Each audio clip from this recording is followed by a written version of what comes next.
Good evening, everybody, and welcome to Wednesday Night Live from Courtroom Confidential, the fastest growing true crime news channel on YouTube. Thank you, everybody, so much for being here and carving out some time for us on a Wednesday night. Hello to Rainy Day and Susan D and IGG Rocks and Jonna Moore, a bunch of Johnny Knoxville. Good to see you. He's already guessing names. Wrong already. Really great to see everybody here tonight. A lot of new names and faces, so welcome aboard. Thank you for joining us. I think you're going to enjoy this. Let me just introduce myself for everybody who might be new here. My name is Joshua Ritter. I'm a former prosecutor with the LA District Attorney's Office. I was there for just over 10 years before I left to go into private practice as a criminal defense attorney. This is Courtroom Confidential, where we try our best to present to you both sides of the courtroom. We hope that we do that. And this is our show, Wednesday Night Live, which is our midweek check-in on all of the news that's been happening in true crime, and where we try to have a guest. And we have a fantastic guest tonight. And you, if this is your first time watching, it's a great night to join. And if this is your 77th time watching, you're really going to enjoy this one, because I think yesterday, Tuesday, September 16th, had to have been one of the busiest days in true crime news in a long time. There was a lot of very big cases. We had the alleged assassin of Charlie Kirk was in court. Luigi Mangione, another assassin out of New York, was in court. And the Menendez brothers even had a ruling on their case, plus a bunch of other stuff that we're not even going to get into tonight. But those are at least three that we're going to cover. And the guest that we have tonight is none other than Chris McDonough from the Interview Room, who was, by the way, in Utah just over the last couple of days, and has brought with him some exclusive photographs and insights that he had from being there while the arraignment was going on. So, stay to the end. We always have announcements. We've got some fun stuff for you tonight. Thank you to everybody who's watching also on Facebook and X. And if you haven't, please take a moment right now to hit that like button, subscribe if you haven't, and share this with anybody you think might enjoy it. But let me shut up and bring on our guest. Hello, my friend. How are you? Hey, Josh. How are you, buddy? I'm doing very good. It's good to see you. The last time I saw you, this is wild. Is this true that CrimeCon wasn't last weekend, but the weekend before? Was it that short ago, but it seems like it was a lifetime ago? It does. Yes. And yes to all of those questions. It was so good to see you. Finally meet in person. And I met your lovely wife as well. Say hello to her. I know she wasn't able to join us tonight, but please send our kind regards Back to her. at you. We met your sweetheart, at your table. You were going 150 miles an hour. We were only on 50 mile an hour. What did you think? Did you enjoy it? Loved it. Totally loved it. Got to see, so many people that, we only see in the chat, and met just a tremendous amount of good people. And I thought it was awesome. Yeah. And you were there just kind of as a spectator, right? Like you didn't have you weren't obligated to do any kind of speaking or a booth or anything like that. So you were able to just really enjoy it. Yeah. We just decided to, really at the last moment to say, let's go up there and, check it out. And so, Karen and I just, hung out and we got to meet the people and, hang around, right? That's what it's all about. That is what it's all about. I feel like I missed out on a lot of that too, because there were so many people speaking it, and I had a whole list of like, oh, I want to see this person in this presentation. And I missed every single one of them because I was too busy running around doing a bunch of stuff. Not that I'm complaining, but I would have liked to have seen some of that. It was fun. It was a great time. It was fun.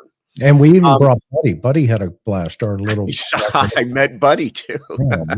He marked some of the furniture, and I was like, "Oh my gosh, okay." Now he was living his best life too. 15 minutes cleaning up everything, but anyway. Here's another coincidence: is we both happened to be in Utah over the last couple of days, though we didn't run into each other. But I'm so glad to be able to talk to you because you did a little bit of your own digging around and investigating. We're obviously talking about the assassination of Charlie Kirk, 31 years old. He was the founder of Turning Point USA. He was killed September 10th, which is wild to me that was just a week ago. Just last Wednesday is when he was assassinated at Utah Valley University in Orem, Utah. 33 hours later, a manhunt is on, and they have apprehended him. He actually surrendered on September 11th, and then his indictment on that was just yesterday. It's just, I don't know why it's so wild to me that we're only a week out and we're already, this person's been indicted. They're facing the death penalty. His name is Tyler Robinson. He's only 22 years old.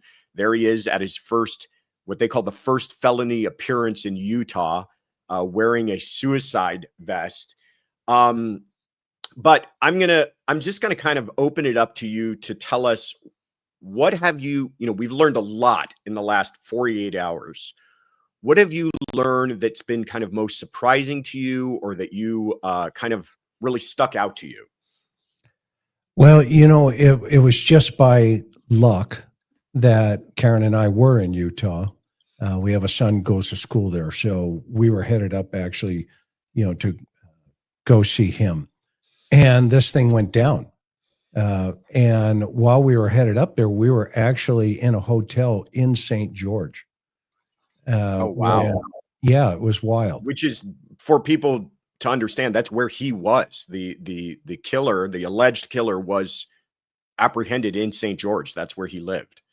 Yeah. And so we were, staying, maybe you probably stayed in the same hotel. There's a Smith grocery store right there off of exit 2 on the 15. And anyway, we were there, and next thing you know it, this thing is going down, and we decided, you know what, let's go up to UVU, or, and see what's going on.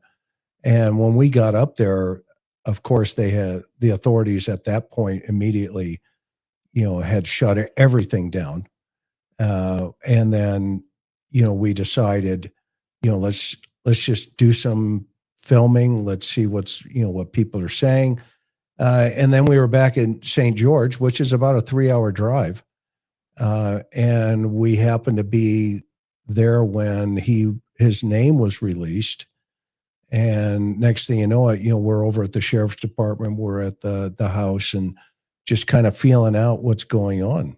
It was wild. It was wild. And again, in my head, we're talking about what seems like weeks worth of information that we've learned. And it only took place, like I said, a week ago. So I want to kind of walk through some of the things that we have learned from the indictment. And I actually have the indictment here I want to show to everyone. And this is where Josh's technical skills come at play. So we'll see how well this goes. There we go. That was not bad at all. We'll start a club. This is the official indictment. The Utah County Attorney Jeffrey Gray is the one who gave the press conference and walked through this entire thing. I'm not going to go through the entire thing here, but you can see that there are a total of 7 different counts that were alleged against him. Just to go through those really quickly, what they are was aggravated murder in count 1, felony discharge of a firearm in count 2, along with these things are called enhancements, which really have to do with sentencing, but they are things that have to be proven. Obstruction of justice, 2 counts of that, 2 counts of tampering with a witness, which is interesting. We're going to get into where that's coming from. And then 1 misdemeanor count of violent offense committed in the presence of a child, which is interesting that they kind of, tail wagging the dog sort of a situation that they added this misdemeanor, but we can talk a little bit about what the theory is behind that. But obviously the driving force behind this whole thing is the aggravated murder. And I just wanted to highlight this for everyone, that if you read this first paragraph, it says how it was done under, knowingly. Here, I'll read it. Aggravated murder, a capital felony in violation of Utah Code, blah, blah, blah, in that on September 10th, 2025, in Utah County, the defendant, Tyler James Robinson, intentionally or knowingly caused the death of Charlie Kirk under the following circumstances. And this was the part that everybody was waiting for. the defendant, and they give that sub 3 there, the defendant knowingly created a risk of death to another individual other than Charlie Kirk and the defendant. Now, why this is important is because in Utah, in order for something to become quote unquote aggravated murder, you have to have some sort of aggravating circumstance. And those are enumerated in the statute. And one of those is this knowingly created a great risk of death to another individual. And the reason why that's important to make it aggravated murder is therefore it then opens it up to the death penalty. So what they're going to have to prove here, and I'm curious to hear if you think this is strong or if they're reaching, but they're going to have to prove that by killing Charlie Kirk, he put other people a great risk of death to other people. Just, I'll get your thoughts on that. Well, you know of more than anybody, obviously, in California. I mean, our statute's a little bit different, but it's pretty much the same. If I brought this case to you, in the major crimes, and laid it out and said, okay, here's what we have. We have almost 3,000 people in the audience, probably, 50, 60 kids under the age of 18, some of them up against the fence in front of where Charlie Kirk is talking.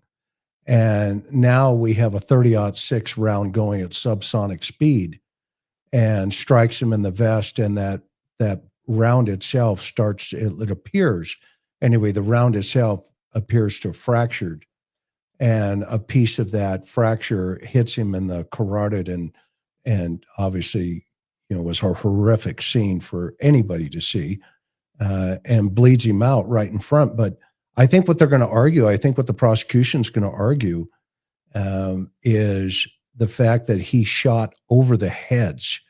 You can see in that one picture right there by the guy in the red shirt, the kid in the blue shirt right there. Well, that kid is in the line of fire. Had he in any way, shape, or form been off in his targeting, then that child would have been at risk. And I think that's where they're going. That's what I think. But yeah, and they said as much. I mean, it was a pretty thorough press conference, and the indictment itself, I didn't show it everybody, but it's 10 pages long. Actually, let me just add this to the view again. This indictment, I'm used to criminal indictments, which they include all the counts, and then it just kind of says that's it. And this is the time that the person is looking at. But this indictment goes on to articulate facts. It talks about the shooting, and then it talks about the surveillance investigation, and then it talks about the crime scene investigation. Yeah. It includes some of these text message, or these are the etchings that were on the cartridge. Yep. They include that in there as well. A lot of information that you don't. Here's some transcript of the text exchange between him and his roommate that they're now saying was his romantic lover or romantic partner. All of this stuff not really necessary to bringing charges, but certainly enlightening for everybody to understand where all of this is coming from. And in part of that, and in his press conference, he explains that there are people to the left of Charlie Kirk, to the right of him, behind him, in front of him. He's essentially surrounded by a mass of people, and any one of those people could be hit by a person 200 something yards away firing a bullet at him. Yeah, I mean, when I first saw that as well, I mean, in California, I mean, obviously that read more like an arrest affidavit that you would take before, a judge and say, Your Honor, we want to go get him, and here's our probable cause. So I was surprised as well to see this, such detail in there. But I think they had to show some mitigating circumstances, right? They had to, they have to show, if they're going to go for that death penalty, that he was making conscious decisions, to show mens rea, as you know more than anyone, that, he had an evil intent. He had an evil mind to shoot this round, and he was going to hit his target. and he didn't care what the consequences were going to be in terms of the collateral damage. Yeah. Yeah. And like I said, they needed some mechanism if they intended to bring the death penalty. You can't just say, well, you killed somebody and we want to put you to death for this. Like every state has specific guidelines on what types of murders qualify.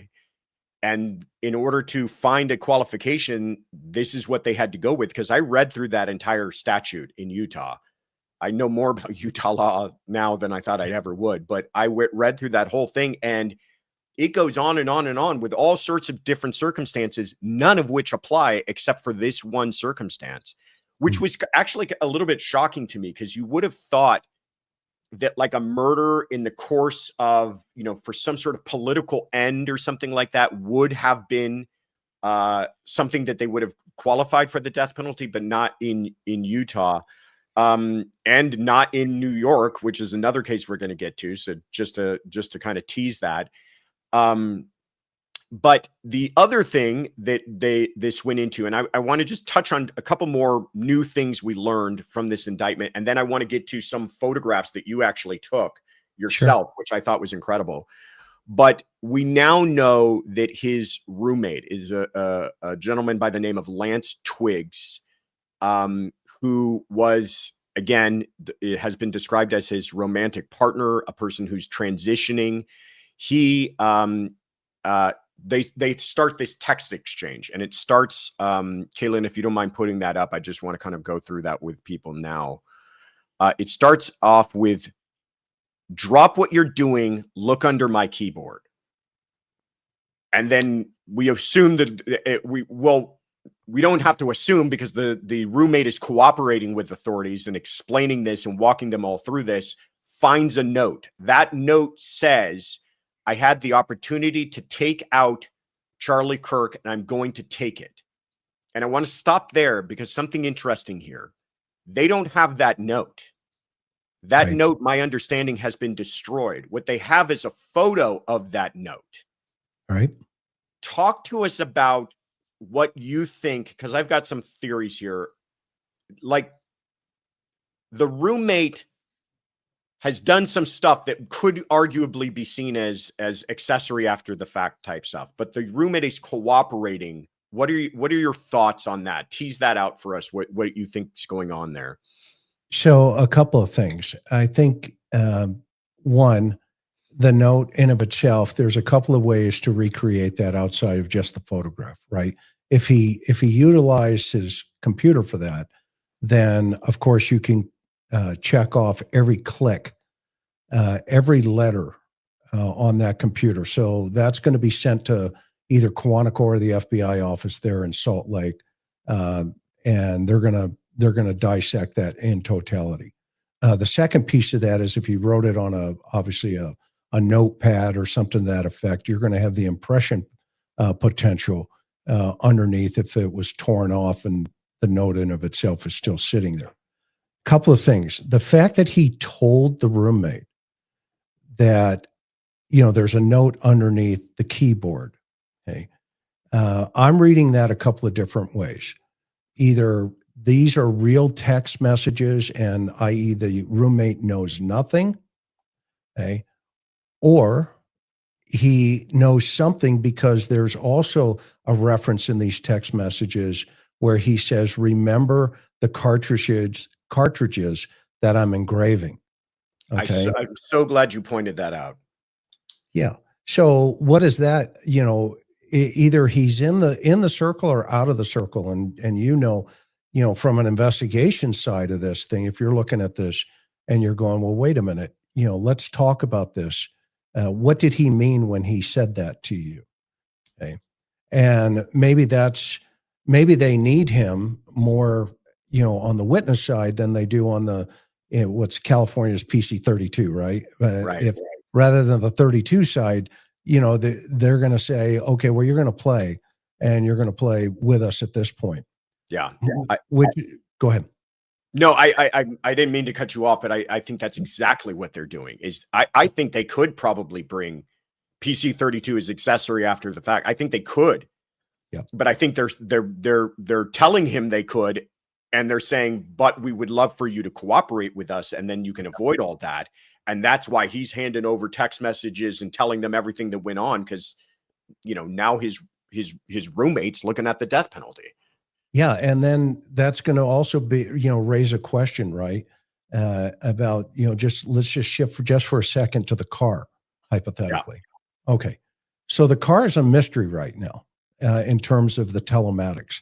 I have a source who's told me that the car is in, that the telematics are sitting in Quantico as we speak. Okay. And what they're trying to establish is the car moving when the round goes off, when the shot goes off. Okay. Oh, wow. If the car is moving, then that's a problem. Yeah. Okay. Because there's a question as to where the rifle gets stashed, not after the shooting, but before the shooting. It looks like it may have been up in the parking garage, okay, on the campus, and that he goes up there, recovers it, and then jumps right up onto the roof. It's literally within a couple of minutes. Okay. But there's a mystery about the car because the car could be as far away as a mile. And if that's the case, post shooting, that, they're trying to connect some of those dots. And I think that's the ongoing flow here of this, active investigation. And I think the roommate may be up against that wall as well. I'm not saying he's involved in any way, shape, or form. We both agree that he is cooperating. But I also believe that the authorities are trying to connect that dot to something or someone. Wow. That would be really,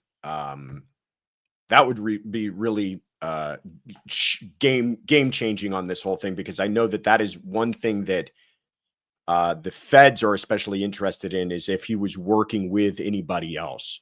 Yeah. I want to get back to the text messages and kind of go through those quickly, but let me thank some people really quick. Thank you so much, Fala, damn it, for the gifts of memberships. Appreciate that. And T-Suze, well, thank you, sweetheart, for gifting memberships. Appreciate that. And Therapist, thank you for a gift of memberships. Always appreciate the memberships, guys. Never forget, Cody Hardwick. Thank you so much for the gifting memberships. Wow, a lot of them tonight. Ezza, 1990 for the super sticker. Farm Girl for gifting a membership. Thank you so much. Christy G, I'm so happy to be part of such an amazing group. Oh, well, we appreciate you, and we're happy that you're a part of it. Okay, let's take a look at some more of these text messages, because this really is a large part of how they're piecing together this case. So after that kind of initial exchange, okay, so then the roommate reacts, "What? You're joking, right? I am still okay, my love, but I'm struck in Orem for a little while longer. Shouldn't be long until I come home. I'm going to grab my rifle still. To be honest, I had hoped to keep this secret till I died of old age. I'm sorry to involve you." So what's interesting about this, and what we're starting to understand, is the timing of when this took place in relation to the shooting. So this is obviously post-shooting, but before the rifle has been recovered by law enforcement. Right. The rifle's recovered around almost 6:00 that evening. And this text message, these are timestamped. There's no timestamp. Right. And this is just so everybody understands too. This is not like screenshots of the actual text messages. This was a recreation.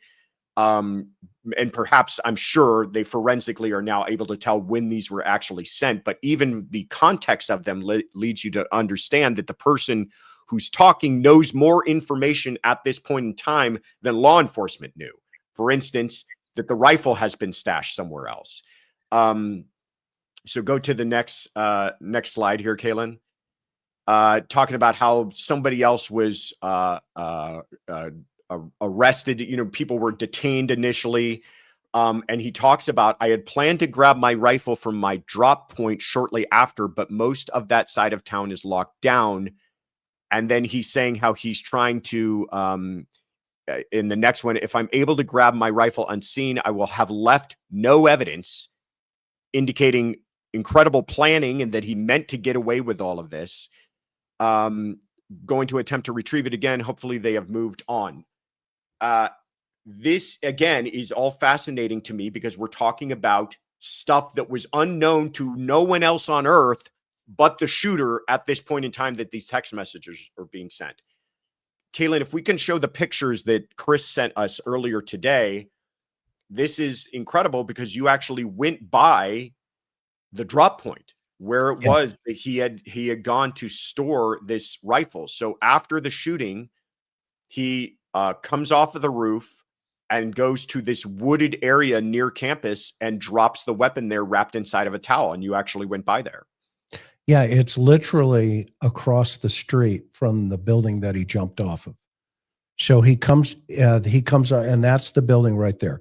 So you'll see the lower section of that building. That tower, on the opposite side of that tower is where his sniper nest was. And it is literally about 150 to 175 yards, straight shot right to where Charlie Kirk was sitting. And so after he fires, and by the way, this whole thing, I think, when we're just kind of piecing together, watching the video and then, seeing how long it took him to get across the street, is within 2 minutes. The round going off, he's off the building, and then he's across the street and he drops his weapon in this wooded area here. And then from there, he starts to run down the street and he goes back up and he goes into the neighborhood on the other side. And that's where some of the Ring cameras start picking him up post-shooting. Let's take a look because there is actually surveillance that captures him getting off of that roof. So we're going to play not this entire thing, but go ahead and start it. There we go. Now it zooms in and you can actually see left to right. He's running across. You can barely see him behind the building. There he is. Yeah. And so he gets right near that ladder. See the ladder to the left there. And that's the photo we showed a moment ago. What's incredible too is you see those people walking in the background. They have no idea what's taking place. No, none. And they're just walking around the campus. They have no idea. I mean, if he's walking by, if anybody had seen him running, they'd have no idea at this point, really, what he's all running about. Yeah. And not only just took place. Right. Well, watch this car that's coming in the parking lot and he changes his gait. I think he thinks something is up with that car. Watch, you're going to see a white car.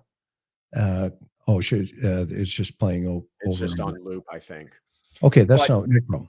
But talk to us about the idea of him kind of knowing his point of escape, the idea that he immediately runs to a drop point. You had shared with me earlier that how far away his car was parked. Yeah, all of this is incredible planning. Oh yeah. All of a sudden he slows down. He was running. Yeah. Now he slows down. Now he's casual. Yeah. Yeah. Kind of trying to mix it in here. And that's where he goes across the street. Look at this. People have no idea what's going on. None. He's just executed a man. And he's just going to go across the street and to the right. He's going to turn and he's going to put the rifle into those woods. Where was he parked? Like, what have we learned about the planning that went into all of this? So I've interviewed a bunch of folks, and it appears that the car could be parked as far away as a mile. Wow. In a church parking lot. Or at least in that geographic area.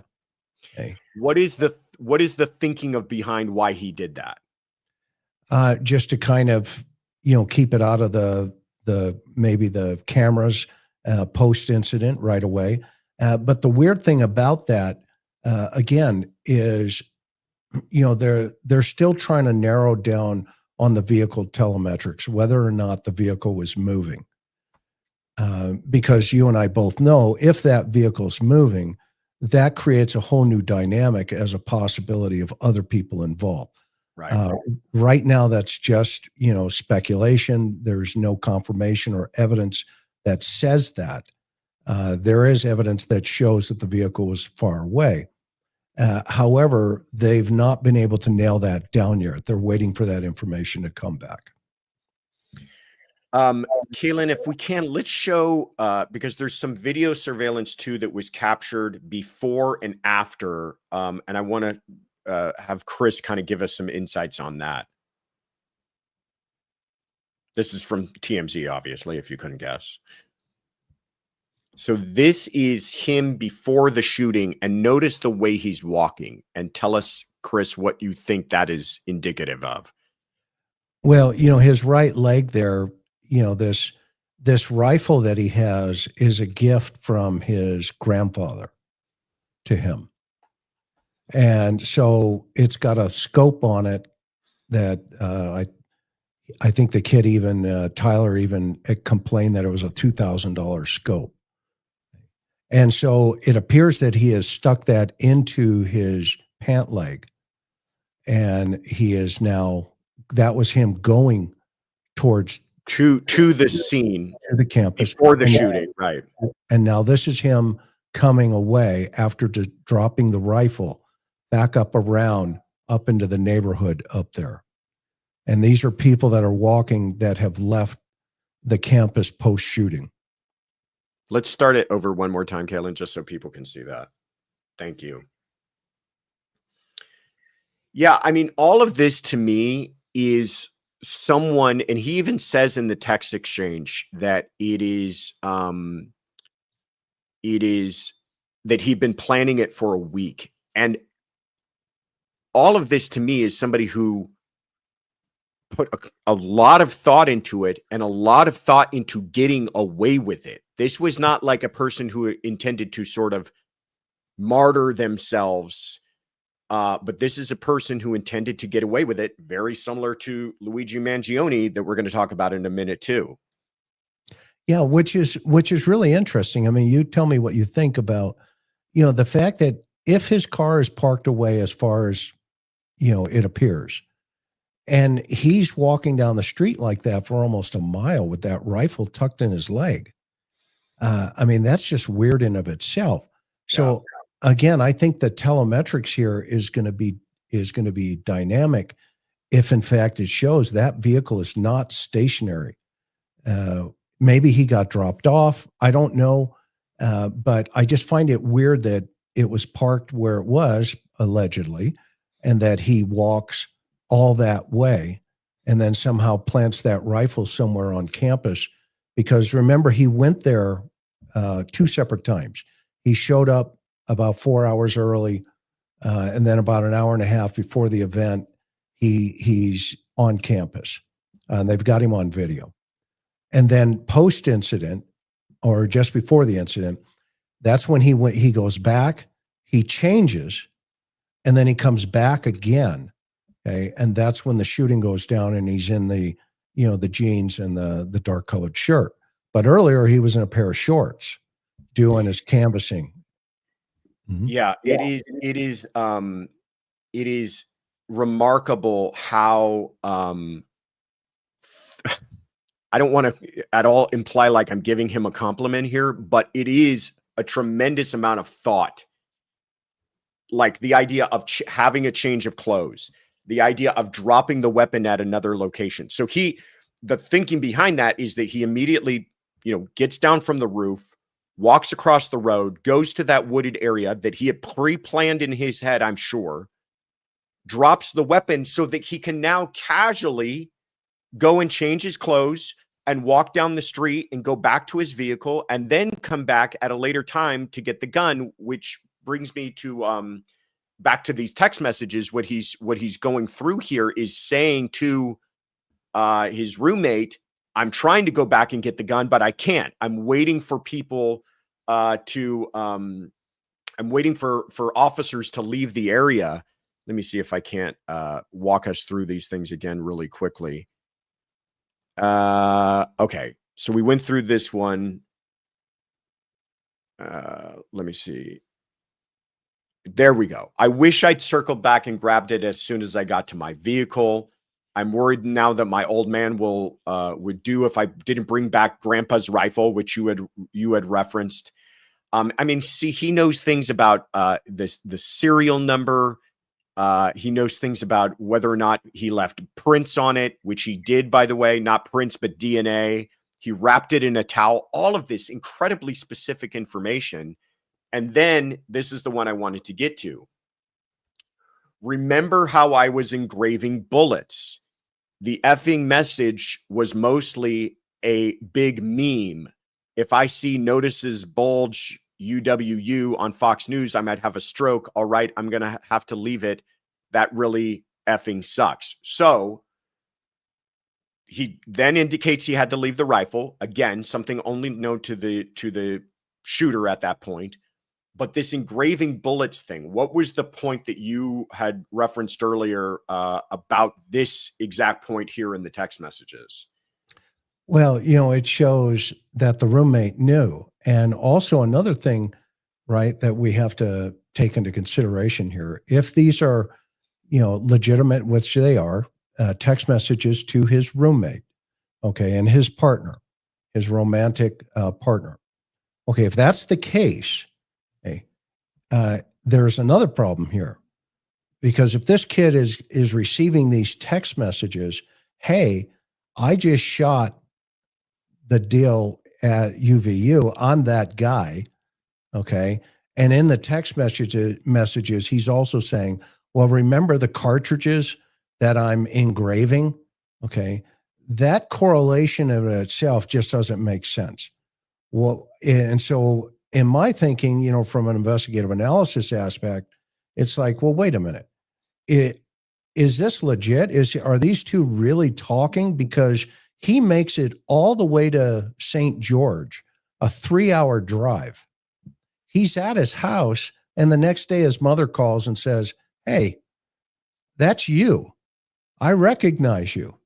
Okay. And your grandfather wants pictures of that rifle. Show me where the rifle is. His dad's pressing him, remember? I want to see where that rifle is. So the question is, how much more really does the roommate know? Because now he's home. Yeah. And what we don't know is the conversations that are taking place at home. And maybe that's what we were talking about earlier, Josh, that maybe they twist the roommate a little bit harder and say, hey, no, you're going down as well as our friend here if we connect the dots and or you're going to cooperate with us and we'll figure out a deal with the DA. We still don't know how far that's going to go. We don't, but I think you and I both have really sneaking suspicions that he knew far more than we are aware of right now, and that they have. He's I'm guessing he's also got a lawyer, and that lawyer has made it very clear his only chance of getting out of a conspiracy charge on this whole thing is to sing like a bird, and that he's absolutely doing that. He will be star witness number one, and he's going to lay out the whole thing on this case. Because I think he knew that there was something up ahead of time too. He may have been shocked that he actually followed through on it, but I think he knew something ahead of time. But again, this is just my suspicion. Don't come at me. Southern Cali B, thank you so much, says, I mean, what is his history with firearms? Has that been mentioned? Wouldn't he need to be experienced? Sorry if it's already mentioned. I don't know. And I don't think they've talked about that. But what are your thoughts on how difficult? I've heard a lot of people all over the map say how difficult or not difficult a shot that would have been to make with that rifle, with that scope. What are your thoughts? Standing there and seeing it, it was an easy shot, unfortunately. Really? It really was, because it was a straight on, here it comes. That rifle is typically used, a Mauser 30-06 is usually used for deer. It's a gift from his grandfather, so they've probably gone deer hunting before. You just don't show up with that type of rifle as a gift. And can I say one other thought process? Please. It's okay. So my thinking here, I know everybody is saying that, this is a political, assassination, right? I mean, the governor came out and said, look, this is political all the way. But I just think we should also think about one other thing. I think this young man, this was a cultural assassination. And that Charlie Cook stood for everything, his value system stood for everything that young man was falling away from. And I think that part of this story needs to be covered a little bit more, because these two parents had the wherewithal to say, hey, that's our son. And they had, the consciousness of, a conscience to say, we need to turn him in. We need to do the right thing. And so that boy, Tyler, made a decision. And so my question is, his generation came from COVID. They were deep, those kids were thrust into gaming, into the dark web, into all of the stuff that a lot of other kids didn't have to experience. And when he came out of it, if you look at one of the text messages where he says, I was trying to keep this until I, hidden until I got old. Yeah.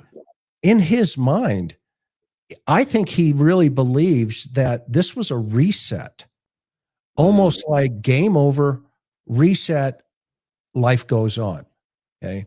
And so I'm really curious as to how deep these, the gaming aspect of this and the Discord aspect and all of that furry aspect, all of that secret life is going to play into this in trial. I think it's going to be a fascinating dynamic. I think that's that's an excellent point that you make, because the etchings on the engravings on the bullets are, I don't understand them. It's like another language to me. Here's what they are. Just so if you haven't heard them, they've been reported all over, but here's what they are.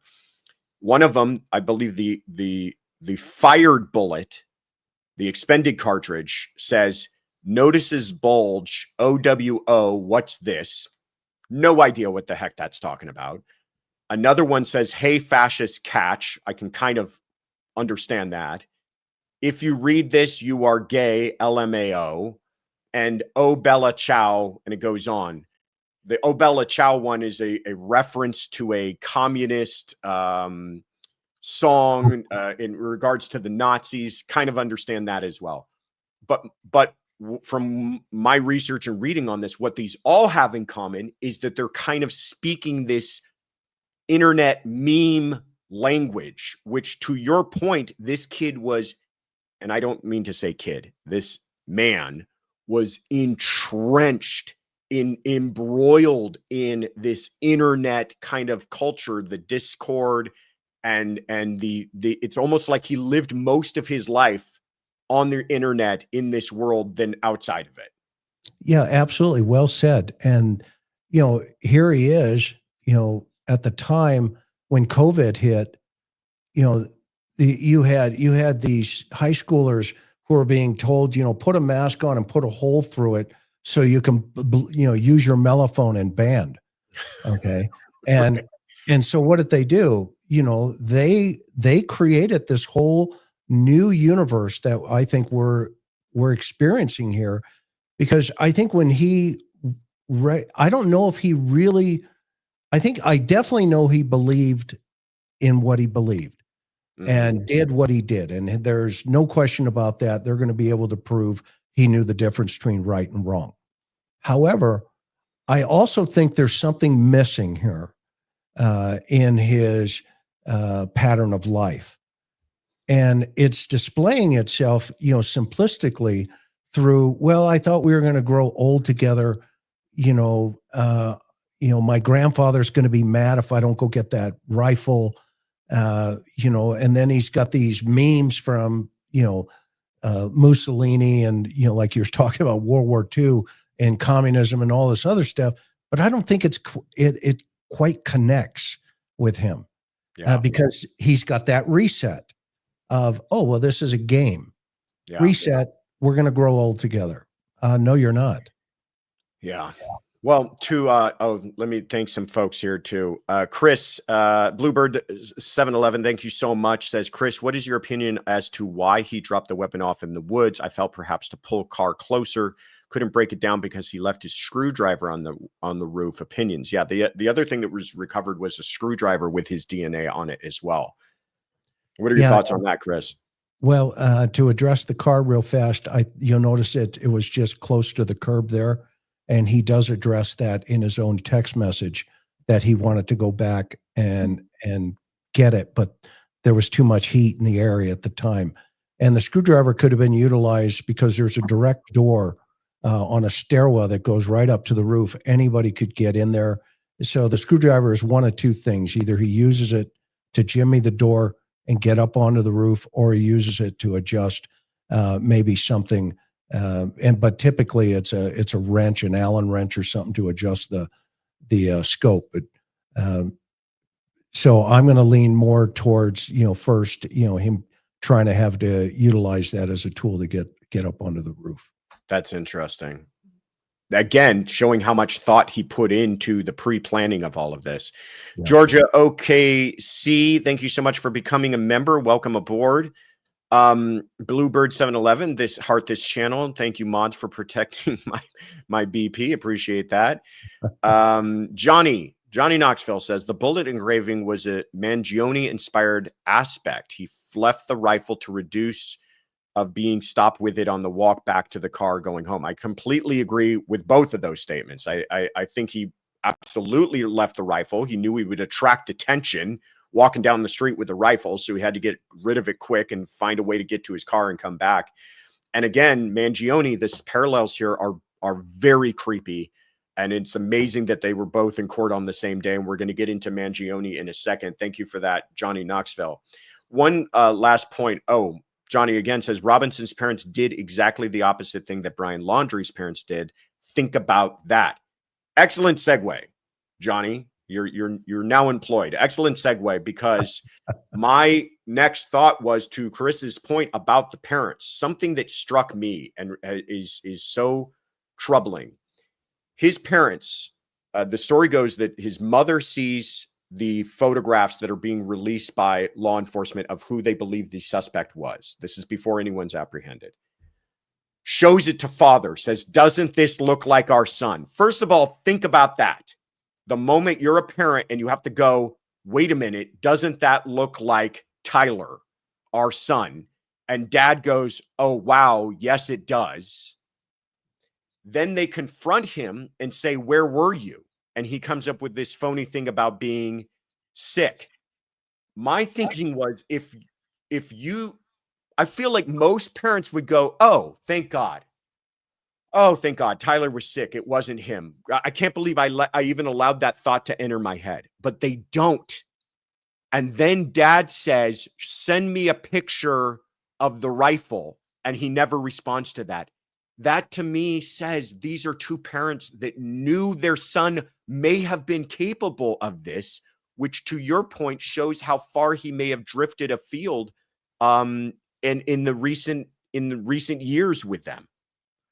Yeah, I mean, it's really sad to see the family dynamics, unfortunately, starting to play out in this scenario. I mean, you've got this, oh my gosh, this is it looks like Tyler. And then mom shows dad, hypothetically, dad goes, holy crap, that does look like him. Then all of a sudden he's showing grandpa, and the grandfather's like, where's my rifle? Okay, where's my rifle? And so he gets hold of him and he says, look, where are you? What are you doing? And he gives him this excuse. Okay, well, I've been sick. Well, at some point, the parents come back into contact with him physically. Yeah. And I think it was during that night, the first night, because the sheriff got the call about 8:00 the night he turned himself in.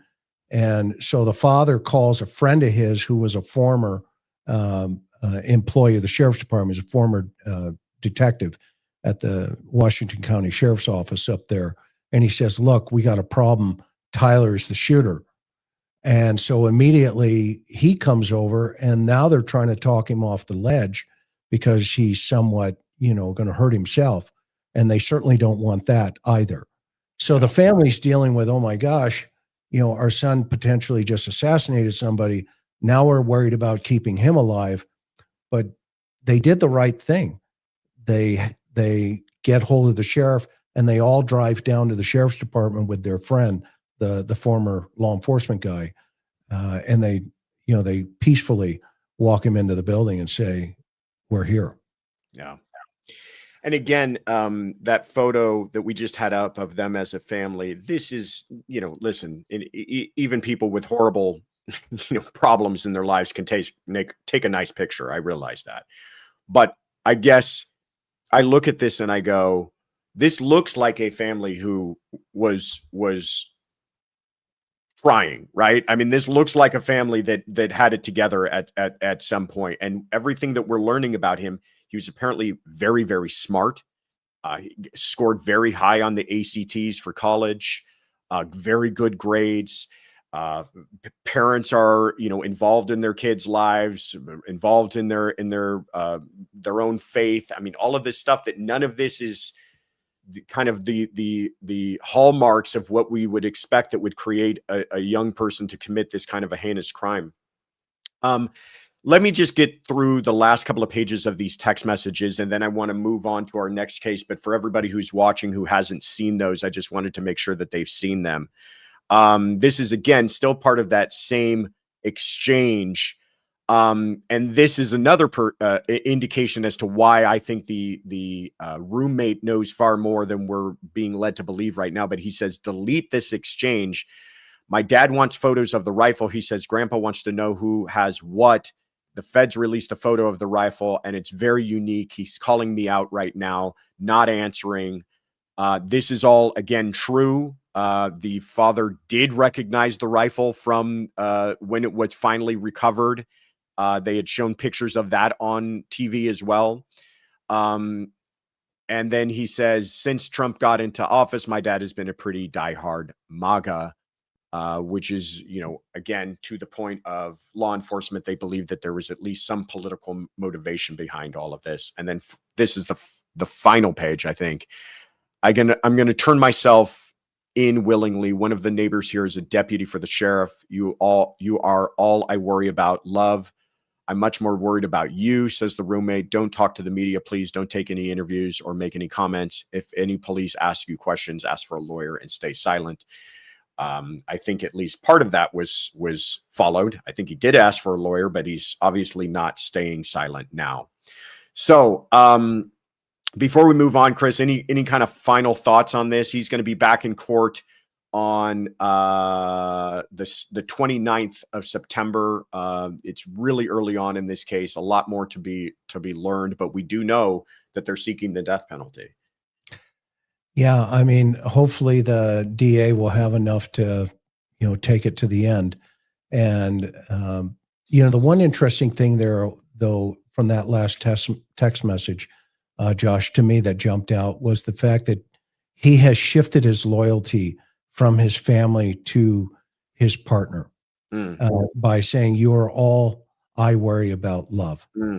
I mean, he's just committed, an act that, quite frankly, is going to galvanize millions of people either way, plus or minuses, right? So that's why I really believe this isn't necessarily a crime of, a political assassination. I think he's rebelling against a cultural assassination. Everything that Charlie stood for, love, family, all of the other stuff, he had rejected. And had accepted another way of doing things. And violence was his answer to trying to put out, the fires that were probably burning within him. And unfortunately, it's a sad, sad situation all around. And the DA's got quite a job ahead of him. Yeah, the DA does. But I will also say this is really early on, but from what I've heard so far, a very strong case for the prosecution. Yeah. I mean, this is a person who is, again, I know, presumed innocent, but everything that we are seeing is a multifaceted, very strong case. All right. Ali B from Tennessee says, Josh, please don't let your channels grow too much, because honestly, the chat is so dang kind, and I actually feel welcome here. I don't want that to go away. Selfishly love Ali B. All right, Ali B, we're putting a cap on it. No more. No more people Everybody joining. subscribe from That's my right. channel. Subscribe to Josh. That's so kind of you. All right, Chris, I want to use the few minutes that we have left here. You said you've been so generous with your time, and I do want to get into this other case. So forgive me. Tell me if you've got to go. I'll just say No, that. no, this is great, Josh. Okay, great. I appreciate the invitation. Let's shift gears, but we're really not shifting gears all that much to Luigi Mangione. I mean, the similarities here are chilling. Mangione obviously accused of the assassination on a New York street of Brian Thompson, the United Healthcare CEO. He was in court yesterday. And again, yesterday was a huge day. But things really turned out shocking in my view, and I want to get your thoughts on this, but shockingly in his favor, because the judge in that case, Judge Gregory Caro, just to set this up so everybody understands what happened, he was indicted in New York. So we are post-indictment, and it's now the first opportunity for the defense to have brought a motion to challenge that indictment, which is something that takes place in every jurisdiction. They're allowed to. Here in California, we do it post prelim. They'll bring a 995 motion Chris is familiar with and try to challenge what was the information that has been filed post prelim. In New York, it's post indictment. They've brought this challenge, and the judge struck down, dismissed the first degree murder as an act of terrorism charge in this case. Give me your thoughts, and then I'm going to help people understand exactly what took place here from a legal perspective. Wow. Right. I mean, you've got another father with children going to a meeting early in the morning. An assassin comes up behind you and basically executes you and leaves messaging on shell casings, similar to what we're seeing at the university here. And now you have a judge who's saying, well, you know, I can't necessarily see the correlation between the 9/11 terrorism acts and this type of cultural terrorism. And I guess maybe we can, start that buzz here tonight, Josh, on your channel, to where, maybe the judge will be watching this and say, okay, well, what exactly is it? I mean, the law in of itself fits. If this isn't a first degree murder, okay, with special circumstances, i.e., the terrorism enhancements, then I don't know what is. Right. And so I'll leave the legal argument to you to explain what we're talking here. Yeah, it's interesting. In New York, a premeditated murder is second degree murder in New York, which is a little unfamiliar to most of us. In order to get it to first degree murder, you need certain aggravating circumstances, which I would understand to be like special circumstances that would make a first degree death penalty eligible. But in New York, it just makes it first degree eligible, which means that now you're looking at life without parole. They don't have the death penalty in New York. And the way they had charged this is, I'll show you here. First of all, the law in New York, one of the allegations for first degree murder is that it was done. Here it is. The victim was killed in furtherance of an act of terrorism as defined in paragraph B of subdivision 1 of section blah, blah, blah, blah, 49.05 of this chapter. Okay. So that is a circumstance amongst many others that allows for second degree to become first degree and therefore life without parole eligible. So then you have to go to that section for terrorism, and they define terrorism as this: for the purposes of the murder charge, activities that involve violent acts or acts dangerous to human life that are in violation of criminal acts of this state are intended to, 1, intimidate or coerce a civilian population, or 2, influence the policy of a unit of government by intimidation or coercion. And those are really the only two that were arguably applicable here. But the first one, intimidate or coerce a civilian population, that was kind of the theory that they were going under, and the judge struck that down. So by striking this down, it's not like he gets out, but now a first degree becomes a second degree. And in New York, that means you go from life without parole to the potential of as little as 15 years to life. Wow. Yeah, I mean, that language, intimidate or coerce a civilian population, that's exactly what he did. Right? I mean, Yeah. you had a population that says, let's get a GoFundMe for this guy. Okay. Yeah. He split our society and said, hey, you know what? By the way, any of you who also are having other problems with the healthcare industries, now's your time, to step up and, show grievances. And isn't it interesting, even in CrimeCon, right? One of the conferences, presentations was about Luigi, and there was a question asked, how many in here have ever been, wronged by a healthcare industry? And, folks put their hands up, and then how many think that murder was correct? And it's real. I hate to say it, but it was interesting to watch the hands go up. Yeah. And so, yeah. This has, and I hope that we don't start to see that with the previous case, what we were talking about, but the public reaction to this case and him and the support of him has been shocking. Yeah. These are some of the people who are outside court. I mean, they're dressing up as Luigi from Mario and Luigi. They've got signs, they've got photos of him. He's receiving fan mail. It's absolutely wild. And the reason why I'm so shocked by it is it's not people on the internet trolling around and sending anonymous messages of support. These are people proud to be on camera, people showing up outside the courthouse and happily giving interviews about how they want a person that everyone has witnessed cold-blooded murder on the streets of New York. They want that man to go free because they feel like he's some sort of hero to them.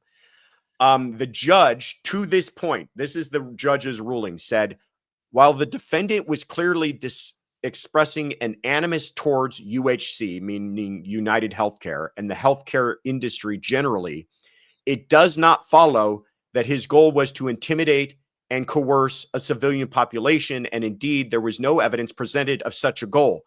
Your Honor, look out the window. There's the evidence. Check your Twitter feed. Wild to me. Yeah, no, I agree. This is, and to your point, I'm concerned that, there's all of this is taking place, and, you've got the Koberger thing where people are lining up saying, you got the wrong guy still. We have Luigi here where people are having relationships with AI Luigis. Okay. They actually talk to AI Luigi on a daily basis, and they're having romantic relationships with him. Okay. I mean, there's a common theme here. And there's almost this disconnect with reality. And so I don't know what that means. That's the gal, I think, that was having the relationship with him, with the AI Luigi. She's on Twitter. Yeah. It's just fascinating. But now I will say, and I, like I said, the mission statement of this channel is try to be as objective as possible and present both sides. I will say the judge's ruling and his how he articulated it was very good, and it did thoroughly go through the law, and it did acknowledge the arguments and everything else. It's just the judge felt, given the law, the landscape of the law, that this just, you're trying to fit a square peg into a round hole government. And that I understand that. And the judge, even though he didn't put it in there, it's almost like, listen, you got a problem with this, go to your legislator and have them rewrite the laws to be more inclusive of acts like this. But as I see it right now, this does not qualify for terrorism. He's not even saying it doesn't qualify as first-degree murder. He's just saying under the theory that you're bringing being terrorism, this does not qualify as terrorism. Also, to be objective as I possibly can, I am bothered by us extending the definition of terrorism to start to just include a whole bunch of other stuff that it might not actually be terrorism. But Totally agree. all of that being said, I've watched a man who was just walking down the street have a bullet put in the back of his head because this young man here felt like he needed to make a statement. And if that is not something that is first-degree murder in the state of New York, then the state of New York needs to revisit their murder laws. And I'm going to blow your mind. I'm going to send you, when we're done here, a study that was just done by Rutgers University. And the question that was asked is, assassination okay to settle political differences? You're going to be blown away by the numbers. You will be blown away by the numbers. As soon as we're done here, I'm going to send you the link, and you're going to read the study. I just read it a couple of days ago, and it talked about Luigi in there. He was part of the subset in relationship to the Q&A. So I'm already fragile as it is, Chris. Don't push me over the edge with hey, the Rutgers studies. I present a lot of cases to guys like you. You can handle it. You know that. You know. One more thing on this case, and Johnny says it's not a coincidence to me that we have had 2 presidential assassination attempts. I love this, Johnny. I love that short period. Appalling. Thank you for that, Johnny. One more thing on this case, and then I'm going to get you out of here. I think we've answered most of the questions, and I think we've covered these pretty thoroughly. But there was one other issue that was brought up, and the judge denied this one for Mangione. And depending on how you feel on this case, if you feel like this is a case that should be taken very seriously, it may have saved the day, because this is a case that does have a parallel federal prosecution. And that federal prosecution does include the death penalty. The state of New York does not, but they have charged him with murder under an alternate theory federally, which does include the death penalty. And they had also, his attorneys here, who I'm blanking on their names, but you'll recognize Agnifilo on the left there. It was P. Diddy's attorney, so he's coming off of a big win. They had brought a challenge for double jeopardy, saying, hey, how is this not double jeopardy? Well, we all know why it's not double jeopardy, but they're saying, hey, why is this not double jeopardy? You're charging him on the state level and the federal level for the same thing, essentially. The judge did not dismiss that. And I wonder if the judge, knowing that in the back of his head, was okay to dismiss the first degree on the other one. I don't know. Maybe I'm putting too much in front of this judge. But the judge in that ruling says the court is not persuaded that proceeding to trial in the state case first will cause the defendant severe prejudice, and the defendant's claim that any state trial testimony will prejudice his federal trial is merely speculative. So as things stand right now, he's looking at second-degree murder in New York, an exposure of anywhere from 15 to, I think it's 30 to life, and he's looking at murder federally with the potential of the death penalty. And his next court date is December 1st. And on that, Chris, I'll just kind of give you your final thoughts on this. I think the judge did, he broke bread for both the prosecution and the defense. And he says, okay, I've leveled the playing field now. The scales of justice are here. You guys keep them balanced. We're going to trial. I don't see him, with some of the other hearings still coming, saying, okay, we're done. I think the defense got their piece here, and now it's going to go forward. That's my opinion. Yeah. I think you're right. I think he gave them about as much as he's going to give them, and they're going to have to head to trial on this one. T. Suze puts it best. Please sub to Chris and Karen at the interview room for incredible coverage and the biggest hearts on YouTube. I couldn't disagree more. T. Suze, you sound like a brilliant woman. Thank you so much, Chris. I really appreciated this conversation. Thank you for taking the time, for sharing those photographs with us, your thoughts of being on the ground. Do you have some stuff coming up on your channel? When are you next going live? What can people tune into? Sunday nights at 8 o'clock Eastern every Sunday. Fantastic. The last 4 years. So we're grateful to know you and have to meet finally in person. And that was nice. So, you're coming over though, right? I mean, heck yeah. My Karen's gonna. She's supposed to be setting it up. So just keep your schedule. You just let me know. I am at your disposal, my friend. You're the best, my friend. Thank you so much for the invite, and good night, everybody. Have a good evening. Take care, man. Hello. Chris is the best. He's fantastic. Can't say enough kind words about him. If you got, I imagine everybody here has already subscribed, but if you haven't, go over there right now, the interview room, and subscribe, and you'll get more fantastic insights on these cases like he shared with us tonight. Carolyn Merrill says, great combination. Thank you so much. Courtroom Confidential, how generous of you for gifting 5 memberships. Appreciate that. Please keep coming back. Jen Frederick, thank you so much for the gift of membership. Appreciate you.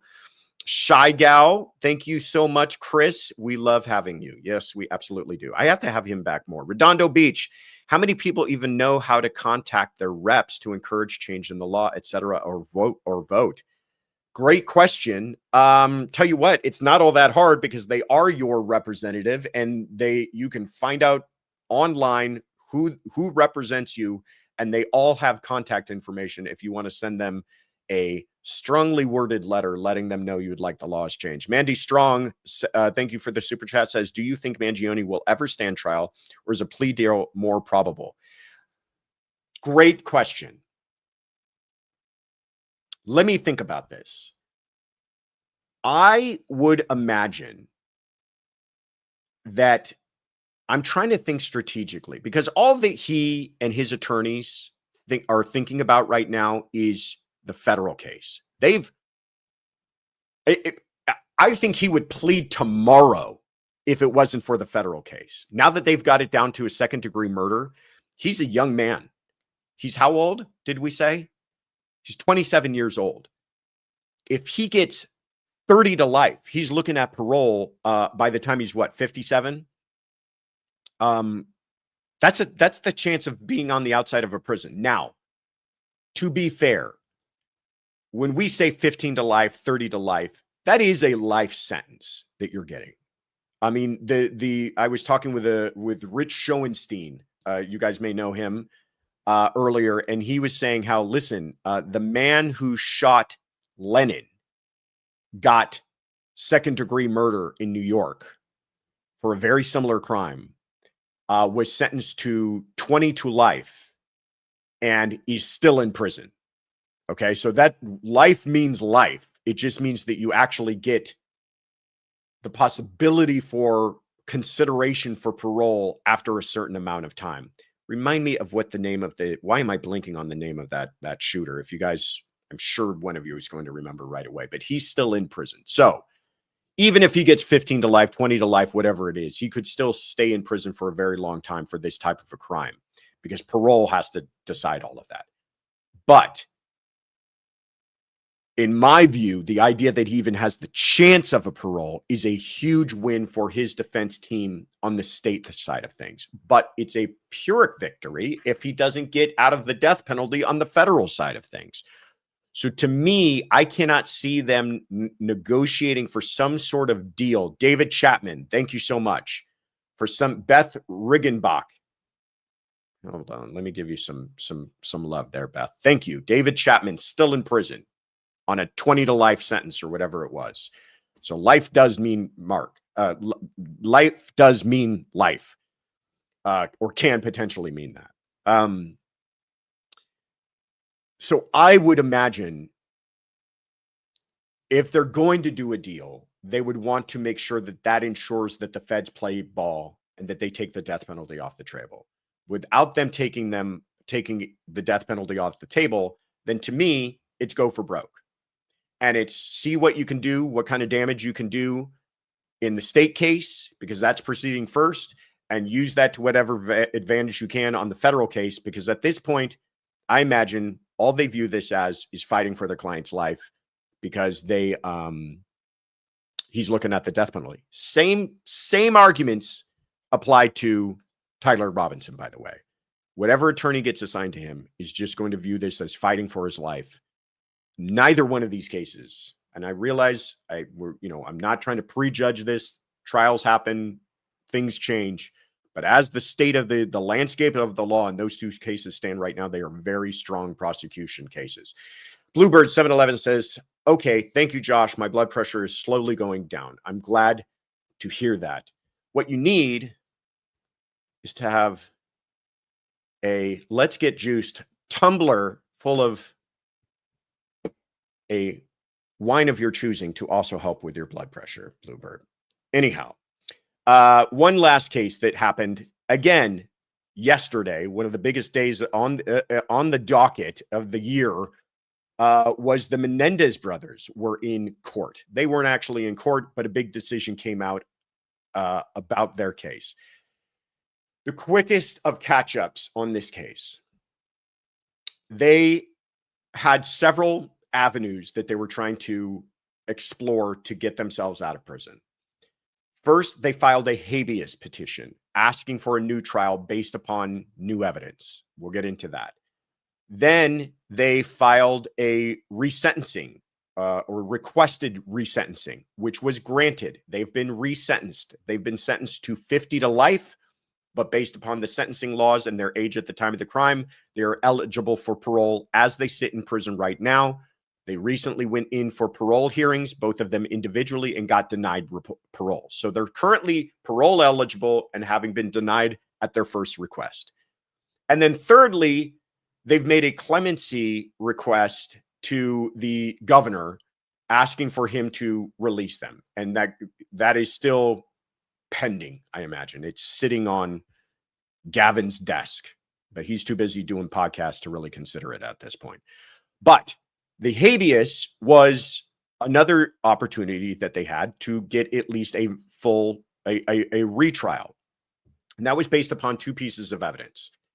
An undated letter from Eric to his cousin, Andy Cano, where he talked about, oh, look at that. Kalen with the B-roll. Love it. There's the cousin where he sent him a letter that had recently been discovered where he talks about or alleges or alludes to at least the abuse he was suffering at the hands of his father, Jose Menendez.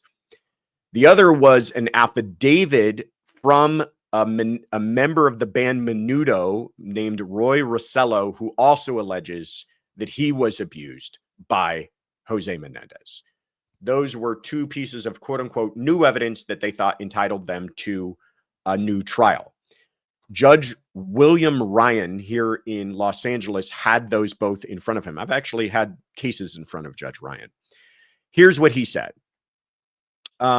He says, the Cano letter contradicts in part the testimony of Eric and Cano. It also only corroborates what was already discussed at length by both witnesses. The two discussed Jose's abuse. At best, it does not additionally inform the jury of petitioner's alleged fear at the time of the murders. And at worst, it puts a crack in the credibility of both witnesses. So he says the letter, by the way, not as only is it something that's already been at a trial, but it might even be hurtful to you. Two, as for the Rossello declaration, it corroborates the general allegation that Jose was sexually abusive of the boys and young men, but it is not relevant to the petitioner's state of mind at the time of the murders. So the fact that Roy Rossello may have been abused by Jose Menendez can't play a role in the trial because they wouldn't have known of it at the time that the trial took place, or at the time that the killing took place, pardon me. So he concludes neither piece of evidence adds to the allegations of abuse that the jury already considered, yet found that the brothers planned, then executed that plan to kill their abusive father and complicit mother. So what he's saying basically is, and this is kind of a misnomer, they had two trials. The first trial heavily relied on evidence of abuse. The second trial was not devoid of it. There was evidence of it. In fact, Eric testified to it, but it just was not as much. And so what he's saying is because they were convicted at that second trial, this new evidence, quote unquote, would not have helped them. So their habeas has been denied. So that avenue, that of the three-headed beast here, that has been cut off. They still have been resentenced, might get paroled, and the Governor Gavin could decide to do anything whenever he wants at any point if he gets tired of being in front of TV cameras. All right. I think we had a couple of more.